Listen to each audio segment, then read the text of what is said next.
তাহলে তোকে এই শক্তি নদী শক্তি চট্টোপাধ্যায় যে কবিতাটা আছে সেটা আজকে আমরা জানবো বিস্তারিতভাবে। তাহলে আমাকে বলো তোমরা কে কে নদী দেখেছো?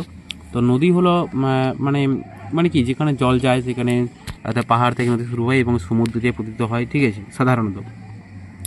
এবং নদী এই কবিতায় নদী কি, নদী সাধারণত কী হয় না, নদী সাধারণত আঁকাবাঁকা হয়ে যায়। কেন আঁকাবাঁকা কেন হয় না? নদী কী করে, ধরো কোথাও সমভূমি, কোথাও মালভূমি, কোথাও উঁচু, কোথাও নিচু, বা কোথাও পর্বত থাকলে কী হয়, নদী সেখানে বাঁক নিয়ে নেয়, ওটা বেঁকে যায়।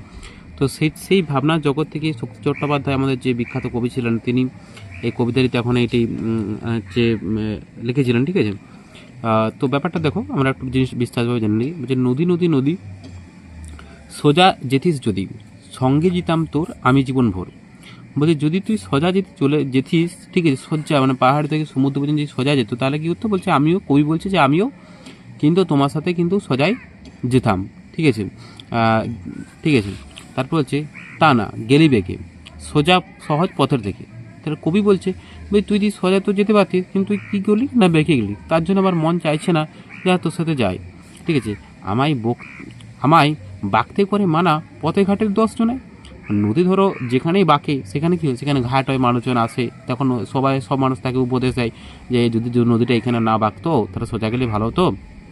তাহলে কী হয় না, নদী সেটা মানে কবি অনুভব করছে যে নদীটা হয়তো বলছে যে যদি সোজা যেত তাহলে খুব ভালো হতো, ঠিক আছে।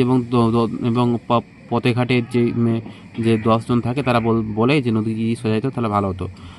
ভালো তো নয় বাঁকা সোজা সহজ পথের থেকে।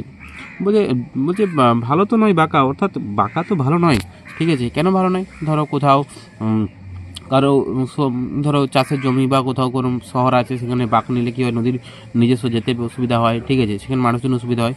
এবং সোজা পথে গেলে তার জলটাও ভালো করে যেতে পারে, ঠিক আছে, এটাই কবি বলতে যাচ্ছে। তারপর হচ্ছে নদী নদী নদী সোজা যেতিস যদি, সঙ্গে যেতাম তোর আমি জীবন ভোর। তাহলে কী বলছে যে নদী